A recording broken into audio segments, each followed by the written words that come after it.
All right, so playing catch up just a little bit, seeing how things are going. Not really too concerned the fact that I haven't been taking many trades. It'll be all right. You get to it.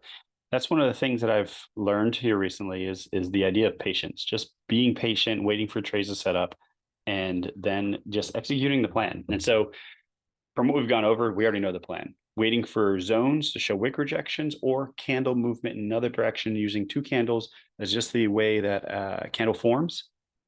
Wick first, body later.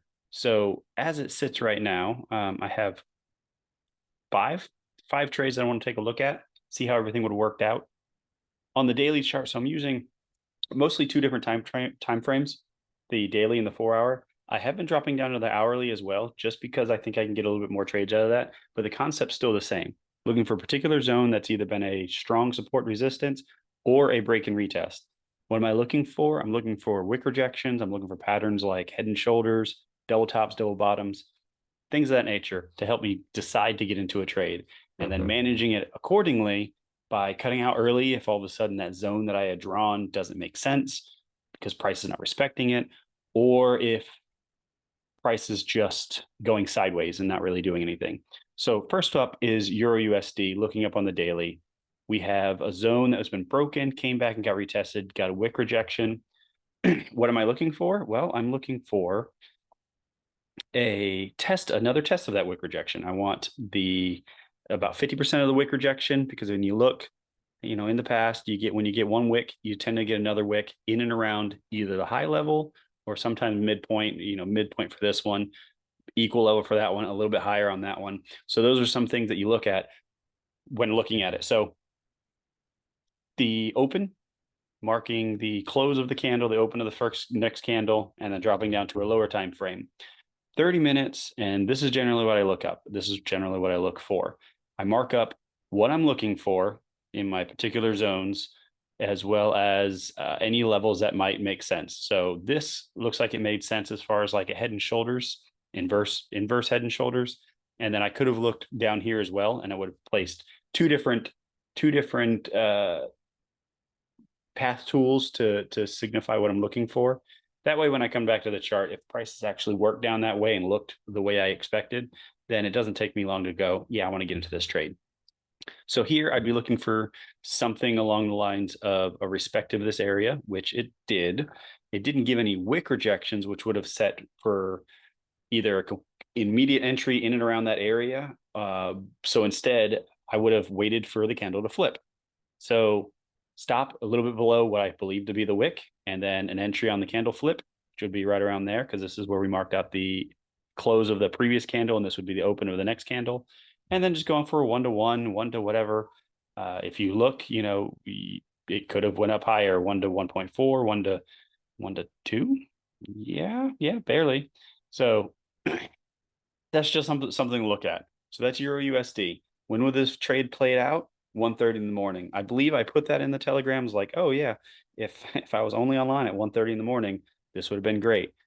But that's not what I'm doing. Didn't really put it in the Discord because I'm not really, I'm active on here, but I'm not really putting my trades there. I put my trades in Telegram.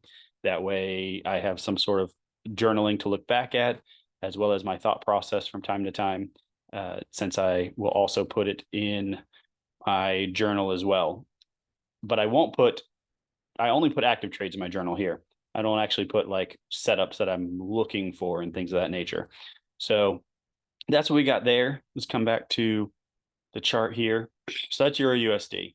Jump back out to the daily. We'll go to CAD CHF, see where this one played out here. So CAD CHF. CAD CHF, not on the daily. I have zones marked out for the daily, but we have not reached them. 4 hour. What does 4 hour look like? That's not a 4. Actually, that is a 4 hour zone. That's the 4 hour zone. So price broke out of this level, came back in, got a small little rejection there. What would that look like on the 5 minutes? So coming back this way, we had the candle close, marked up that. This would have been a full wick, given the small wick size. It's not a good rejection, but it is a small rejection. And so mark that up, look down on the 5 minutes, and played it out from here. So what does that look like? Well, when price comes down here and respects this area, what would we be setting up for? We'd be setting up for a candle to flip and go higher. Now, if you're shooting for like a 1 to 2, 1 to 3, things of that nature, of course, this one wouldn't have worked out. That would have been a loss, and it barely pinned the 1 to 1. So depending on your spreads, I might not have gotten triggered out of this one if I was actually in this one. When this one play out, this was at 9:10 in the morning. I actually should have been able to get into that one. But this was all last week. Last week I was doing my prior arrangement with another job, so I was not on the charts as active as I normally am. So I missed this one as well. So carrying on to GBP CAD. See where GBP CAD's at. GB CAD, none of this makes sense as far on the daily, so it's not on this chart. 4 hour does on this chart. So we had a support, resistance, support, and it's been respected a few times, came back up. And with this one, this was a breakout. Given the strong candle here, I was expecting the next candle to follow through with that before we actually get a pullback to this level here. Given the normal response that we've had right here, I probably wouldn't use this level as another entry area. But for a breakout area, I was like, okay, this actually looks pretty decent. So given the candle, I had the open, close marked out, about 50% of the area here. And depending on what it looks like on the 5 minute, I might actually had another zone down there. And I think that's what it was. So let's look at what that one looks like on the 5 minute. And here is where we're at right now. So given 50% was all the way down here, which would have been a great entry, 50% of this candle. I had also looked at this zone here. And so it's like, okay, cool. If price can break here and then turn around and flip up, I will go at the break of the highs, because then I know that price has continued on in this downtrend or in this uptrend on this lower time frame. And given the 4 hour candle, I was expecting the next candle to close bullish anyway. So given that, that's where I would go. Now, however, price did dip down in here, never actually broke up beyond this high here, but ended up rolling over further down into this 50% area. Once we got down into this 50% area, this is where candle patterns come in. Double bottoms, inverse head and shoulders, and then something like strong wick rejections or engulfing candles. And if we look at what price action is doing here, we have a lot of wick rejections to the end. We have one full, whatever you want to call it, liquidity spike, breakout, break back in. But either way, it tried to break this level here and was not able to do it, and then close strong with a bullish engulfing. So that could have been another area going like, okay, this is the wick. I don't expect price to come further down in there. This would be my end all stop loss, because if I had an entry reason here, I would keep my stop a little bit further out, because price could come down here into the 50% area that I also expect, given how prices reacted here before. So I'd keep this here, but have a little bit further stop, depending on how that would go. If price had actually wicked down in here, then, I might have done something like that as price pulled away from here, but also sort of managed it a little bit differently if price never actually made it there. And so it didn't. So once you get this engulfing candle here, you don't expect price to break down any further. And then you just go for your 1 to 1, your 1 to, at this point in time, you'd still want to go. In essence, I would probably still be in this trade. At this point in time, I think I'd be going for like a 1 to 3, given the breakout, given my expectation that this is going to continue forward. So if we look at the previous candles in the past, I would be expecting, just because of the way these candles have been forming whenever they do break beyond particular levels, I would expect this next candle. I can't see the wick. Where's the wick? The wick is somewhere down there, isn't it? Actually, so given the size of this candle and the body of the previous one, did I measure that right? No, I measured it wrong. I want the full length of the candle. It's like, what am I expecting here? If I'm expecting some sort of push like that, then that roughly would be my target. You know, if price is going to move, I expect price to at least to get to there if it's going to continue going in this area. So currently, you would still be sitting in this trade. Now, you know, the sad part is 5 o'clock turnover spreads. You know, this would be eating you alive. It's going sideways when you look at it, and so you might opt to go ahead and close out early. So that's GBP CAD, Euro CAD. Out to the daily. What do we got here? Daily level, no, more of a 4-hour level. Let's go down the 4-hour. There we go. We have a 4-hour level here. Price broke this level, came back in. No real wick response there. We do have a response here. Small wick there. So if we're going to drop on the 4-hour, we're going to drop down to the 5-minute. What are we looking for here? Well, this is what I would have been looking for. I would have been looking for price to pull back into this high wick area, sort of respect that before rolling over, taking an entry once again on the candle flip. That never happened. Second time, same thing. Here is the candle. This would be it was the bearish candle. Bearish candle expecting the open of there. So, and the respect of the high of that candle, which would be here. Waiting for price to come up into here. Once price came into here, then depending on how it respected it, which we got wick rejections, we don't really have any sort of a pattern for me. This is not a double top to me. I don't have enough of a push away before it actually comes back and retest. To some people, that might be a double top. I mean, you get a bearish candle away, a couple bull candles up, wick rejections, cool. 3-candle reversal, maybe same thing as well. You get a bullish candle here, bearish candle falls by another bearish candle. Usually for a 3-candle reversal, your third bearish candle in the reversal in the selling stance, the low is lower than the previous low, and that's not the case here. So depending on what your actual stance is, you know, you may be in this trade. But I don't actually see anything that would have worked out for me. But we'll see what the future holds. Actually, this trade's no that so you would have had an entry on that candle, and you'd still be in this trade. And now it's slowly working against you, or me, or both of us, or all of us. So if you're in this trade, I don't know where it's going now. Yeah, I don't have any really good price reaction from this level here. It's just going sideways. I'd probably just call it quits, cut it early. USD CAD, moving on out to that one. Where are we at here?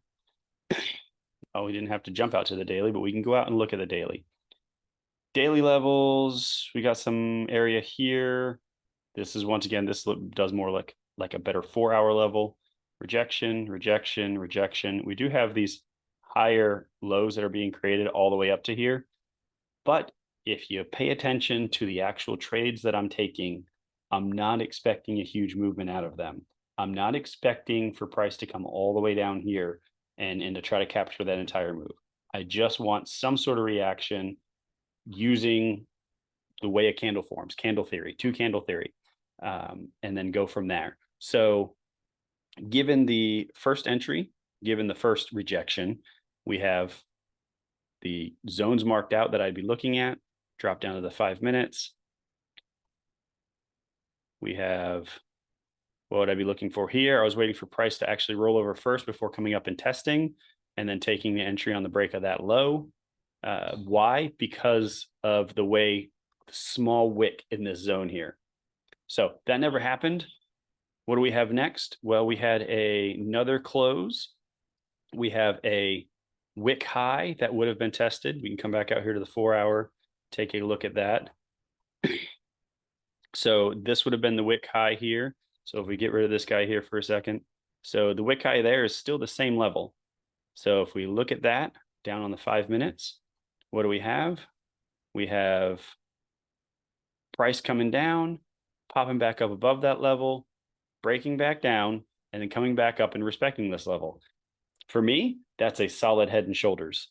You have the first shoulder here, come down, retest of the neck.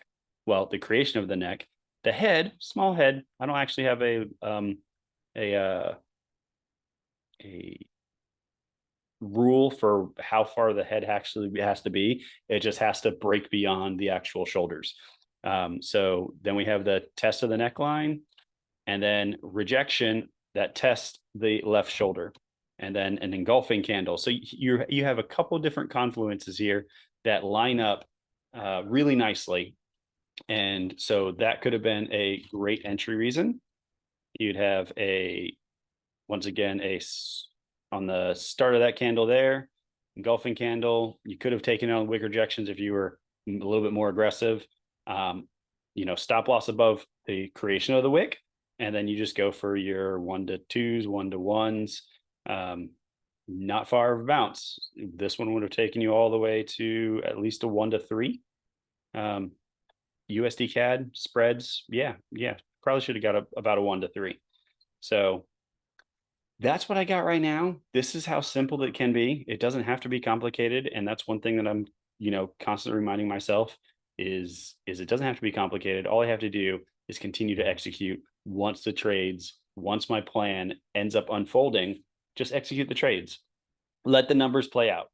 According to my journal, I've been doing really, really well and in playing these trades out, and I am above break even, which for a lot of people who are in this niche, in this career field, being break even is a perk, because there's a lot of stuff going against us. There's our own psychology, there's fear, there's greed, there's impatience, there is shiny syndrome, where we're just trying to jump around from strategy to strategy. So there's all sorts of things that are going against us. And so for me to be above break even, this is a good start. And I feel really, really good about that. So hopefully any of you who are working towards trading, working towards doing this is either a side hobby or a full-time thing, continue at it. Find a process that sticks with you, that you feel comfortable with, and continue working at it. Continue journaling it, and let that be your guidance on what is working. Start looking at stuff, start going back through your journal and go, okay, how did I handle this? What made me get in? What made me get out? Why did I lose? Why did I win? That sort of thing, to see if there's any sort of patterns within there that you can replicate over and over again. Get rid of the stuff that isn't working and causes you to drag down. Shore up the stuff that you can sort of be better at, and then just continue doing the stuff that works. And so hopefully everything is working out for you. Have a Telegram, I have a Discord. If you want to come chat, you want to come talk about some trading stuff, I would love to have you. But until then, I will see you guys on the charts. You guys take it easy and have a blessed day.